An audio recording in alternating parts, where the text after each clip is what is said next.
Hello everyone, I'm Pablo and I'm one of the Avignon ambassadors. Siguro the first thing that comes to my mind is relaxation talaga.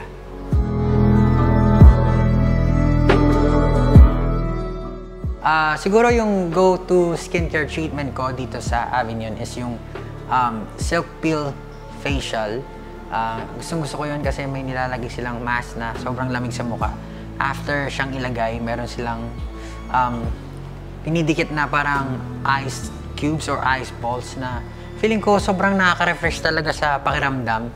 Talagang parang bago ulit yung mukha mo. Feeling mo natanggal lahat ng impurities. And parang confident ka ulit humarap sa lahat ng tao. So, yun yung talagang ginagawa ko palagi pag nandito ako sa Avignon. Siguro, it's very important because we're not just singers. Siyempre, alam naman natin na kapag singer ka, kailangan mo alagaan yung boses mo.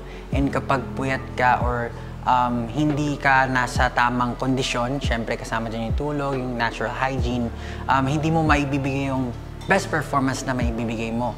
Kaya, ayun, sobrang importante siya. And especially sa amin na sumasayaw din, kailangan siya. So,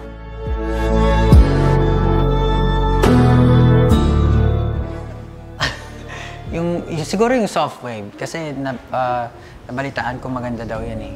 Gusto ko yung sa busy schedule kasi namin, mahirap humanap ng oras. And syempre gusto namin yung madalian, yung walang downtime. So, I guess soft wave. Gento.